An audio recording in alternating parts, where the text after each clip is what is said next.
UGC कानून का विरोध करने वालों को मैं पाकिस्तान जाने के लिए नहीं कहूंगी।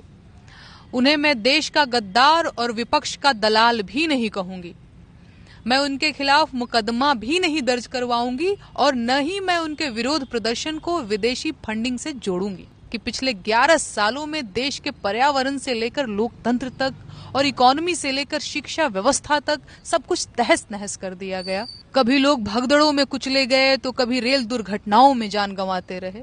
लोग कीड़ों की तरह गंदा पानी पीकर मर गए, लेकिन भाजपा के समर्थकों और अंधभक्तों ने चूं तक नहीं की।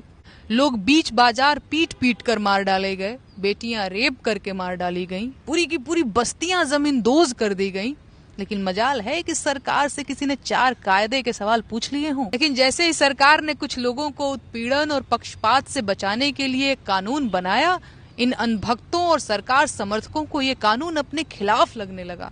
इनका सारा देश प्रेम और राष्ट्रवाद किनारे लग गया और ये लोग सरकार को लगे गरियाने। आज जो लोग यूजीसी पर सरकार को गालियां दे रहे हैं, उन्हें भी देश के विकास से ज्यादा हिंदू राष्ट्र का इंतजार था। उन्हें विकसित भारत नहीं बनाना था, उन्हें तो अब्दुल को टाइट करना था। यूजीसी कानून इसलिए भी जरूरी था ताकि सरकार के अंध समर्थकों की मूर्छा टूटे। उनका ये भ्रम दूर होना जरूरी था कि ये देश उनकी अवैध मांगों से चलेगा। भाजपा हिंदुत्व की नहीं, वोट बैंक की राजनीति करती है। उसे अंधभक्तों से ज्यादा वोटर्स की जरूरत है।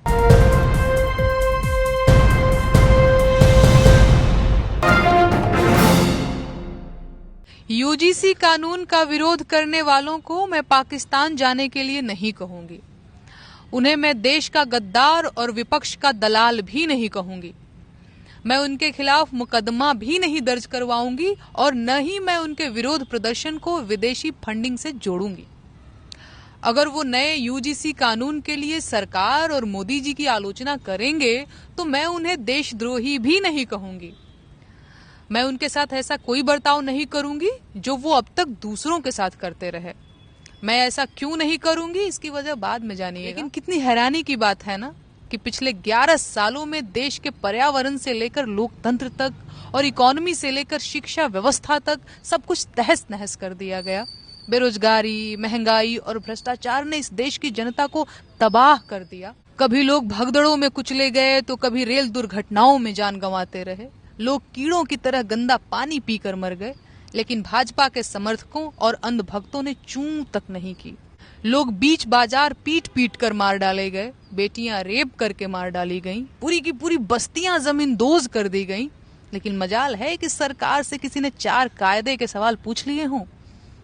उल्टा सवाल पूछने वालों को बेइज्जत किया गया और उन पर मुकदमे दर्ज किए गए। लेकिन जैसे ही सरकार ने कुछ लोगों को उत्पीड़न और पक्षपात से बचाने के लिए कानून बनाया, इन अनभक्तों और सरकार समर्थकों को ये कानून अपने खिलाफ लगने लगा।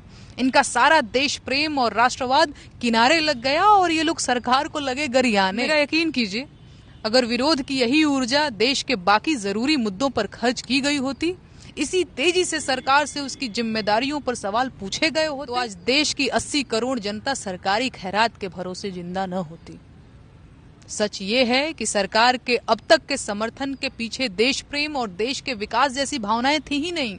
आज जो लोग यूजीसी पर सरकार को गालियां दे रहे हैं, उन्हें भी देश के विकास से ज्यादा हिंदू राष्ट्र का इंतजार था। उन्हें विकसित भारत नहीं बनाना था, उन्हें तो अब्दुल को टाइट करना था।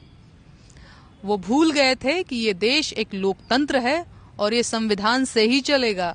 यूजीसी कानून सिर्फ इसलिए जरूरी नहीं था कि उससे शिक्षण संस्थानों में समानता का मूल्य स्थापित होगा, बल्कि यूजीसी कानून इसलिए भी जरूरी था ताकि सरकार के अंध समर्थकों की मूर्छा टूटे। उनका ये भ्रम दूर होना जरूरी था कि ये देश उनकी अवैध मांगों से चलेगा। उन्हें इसका आभास होना भी जरूरी था कि भाजपा हिंदुत्व की नहीं, वोट बैंक की राजनीति करती है। उसे अंधभक्तों से ज्यादा वोटर्स की जरूरत है। खैर, सरकार से सवाल पूछने, आलोचना करने और विरोध दर्ज कराने का अधिकार ही लोकतंत्र को लोकतंत्र बनाता है।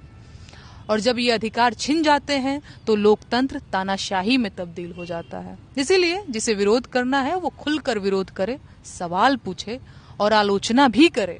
जिसे समर्थन करना है वो खुलकर समर्थन करे। यही लोकतंत्र है। जय हिंद, जय संविधान।